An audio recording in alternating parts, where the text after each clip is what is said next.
इस छोटे बच्चे फिल के साथ बचपन से ही एक ध्रुवीय भालू था। इस कारण से इसे कभी अकेलापन या डर नहीं लगता था। वो ध्रुवीय भालू उसे हमेशा हिम्मत देता था। आइए आज आपको बताते हैं एक छोटे बच्चे और एक भालू की कहानी। यह बच्चा फेलिक्स पोर्टलैंड में एक पानी की टंकी के नीचे रहता है, क्योंकि वहाँ का किराया सस्ता है। उसके मम्मी और पापा बहुत झगड़ा करते थे, यहाँ तक कि उसके पापा घर तक नहीं आते थे। एक दिन उसके घर एक बहुत ही बड़ा ध्रुवीय भालू आ गया। कोई नहीं जानता कि वो भालू कहाँ से आया था। फिर उस छोटे बच्चे ने उस भालू को खाना खिलाया। उसने उसे एक नाम भी दिया, बोबो। बोबो उसके साथ खेलता और स्कूल भी जाता है। उस बच्चे ने बोबो के साथ मिलकर एक जासूसी एजेंसी खोली, जिसका नाम वह टोटल फेल डिटेक्टिव एजेंसी रखता है। फिल ने जांच करना शुरू किया कि आखिर यह भालू उसके घर तक कैसे पहुंचा। शायद इसलिए क्योंकि आर्कटिक की बर्फ पिघल रही है। उसे अब तक यह बात समझ नहीं आई है। फिल अपनी बाइक को बेकार समझता है जो उसे उसकी माँ ने दी थी। फिल के दोस्त हैरी ने आज अपना स्विस चाकू खो दिया। उसे उम्मीद थी कि फिल इसे खोजने में उसकी मदद कर सकता है। फिल को लगता है कि स्विस नाइफ एक आर्मी नाइफ नहीं है, यह वास्तव में फल काटने के लिए एक छोटा चाकू है। फिर फिल और बोबो उसे खोजने के लिए स्कूल के रास्ते में जाते हैं, लेकिन उन्हें कोई संदिग्ध नहीं मिला है। वो अपने दोस्त भालू को स्कूल नहीं ले जा सकता, क्योंकि फिल के टीचर्स बोबो को पसंद नहीं करते हैं, खासकर उसके स्कूल के प्रिंसिपल। अधिकांश बच्चे उत्तर पत्रिका का इस्तेमाल जवाब देने के लिए करते हैं, लेकिन फिल को लगता है कि उत्तर पेपर कला का पेपर है। फिल को लगता है कि उस पेपर का इस्तेमाल चित्र बनाने के लिए कर सकता है। यह अफसोस की बात है कि फिल के टीचर इसकी तारीफ नहीं करते। फिल की ड्राइंग देखकर प्रिंसिपल ने उसे बाहर जाने को कहा। वो पेंटिंग जारी रखने के लिए टेबल के साथ बाहर आ जाता है। प्रधानाचार्य सर इस बात से गुस्सा हो जाते हैं। फिल और उसका भालू दोस्त स्कूल के बाहर ही बैठ जाते हैं। स्कूल के प्रिंसिपल ने फिल की माँ को बुलाया। माँ ने प्रिंसिपल को बताया कि फिल थोड़ा अलग बच्चा है, लेकिन प्रिंसिपल फिर भी गुस्से में है। प्रिंसिपल ने कहा कि अगले साल फिल मिडिल स्कूल में चला जाएगा और वहाँ के लोग उसकी इतनी परवाह नहीं करेंगे। उसके क्लासमेट बहुत बुद्धिमान होंगे। मिडिल स्कूल में फिल को पढ़ाई का बहुत बोझ हो जाएगा। माँ ने तुरंत फिल को प्रिंसिपल से माफी मांगने को कहा। फिल ने कहा कि उसे समझ में नहीं आ रहा है कि उसके ड्राइंग करने में क्या दिक्कत है। फिल ने अपनी माँ की बातों को अनसुना कर दिया। घर लौटने के बाद फिल को अब भी केवल हैरी के खोए हुए चाकू की चिंता है।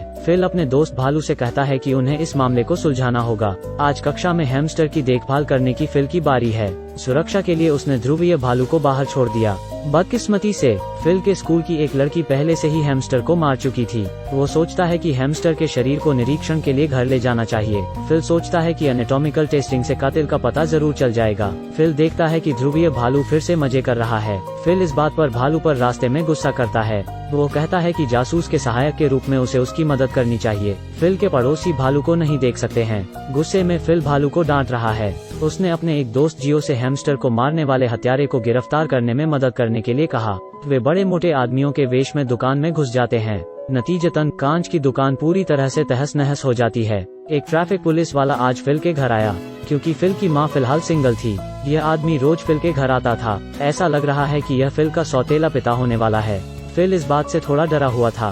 फिल को लगता है कि वो आदमी उसकी जासूसी एजेंसी में सेंध लगाना चाहता है, इसलिए बोबो और फिल उसको धमकी देने जाते हैं। फिल को इस बात पर डॉक्टर के पास भेजा गया। डॉक्टर को उसने अपनी जासूसी एजेंसी के बारे में गंभीरता से बताया। उसने बताया कि जासूसी एजेंसी की वजह से उस पर बहुत दबाव है और वो इस बात से बहुत दुखी है। ध्रुवीय भालू बाहर खेल रहा होता है। जियो और फिल आपस में बात कर रहे होते हैं। दोनों सोचते हैं कि हत्या में किसका हाथ है। फिल के स्कूल में एक कली बालों वाली लड़की उसके साथ खेलती थी। उसने फिल के नाखूनों को गुलाबी रंग में रंग दिया था। उसके पास जियो के अलावा ध्रुवीय भालू भी दोस्त है। बोबो खाने के लिए बस से मछली चुराता है। फिल ने फिर डॉक्टर से कहा कि वो अपने सौतेले पिता से नफरत करता है और कहा कि वो आदमी खरगोश का मांस खाता है। डॉक्टर ने इस बात पर कुछ नहीं कहा। वो चाहता है कि फिल अपना जासूसी वाला काम जारी रखे। उसे संदेह है कि प्रिंसिपल ने होमवर्क में कुछ क्लू दिया है। शाम को फिल अपना होमवर्क करने बैठता है। इस बात से उसकी माँ बहुत खुश है और फिर वो फिल से कहती है कि उन्हें यह घर छोड़ना होगा क्योंकि इसका किराया फिर से बढ़ रहा है। फिल बहुत परेशानी में है। उसे उसके जासूसी एजेंसी को फिर से बंद करना होगा और उसका एक इकलौता दोस्त उसे छोड़कर चला जाएगा। स्कूल छात्रों को पावर स्टेशन जाने के लिए व्यवस्थित किया जाता है। फिल को अपने प्रिंसिपल पर शक होता है। उसने झट से बोबो को बुलाया। प्रिंसिपल को पानी का प्रेशर उछाल सकता है। अचानक अलार्म बंद हो जाता है। अचानक से नाला खुल जाता है। वो प्रिंसिपल से नफरत करता है, लेकिन फिर भी उसकी मदद करता है।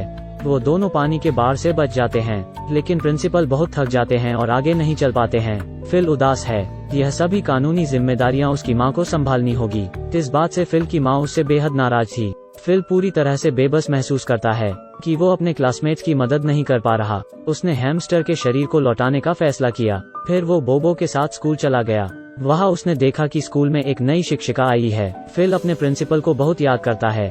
जब वह दुखी होता है तो उसके साथ केवल बोबो होता है। उसके पापा के जाने के बाद से केवल वो भालू उसके साथ है, लेकिन उसका घर अब बहुत छोटा पड़ रहा है।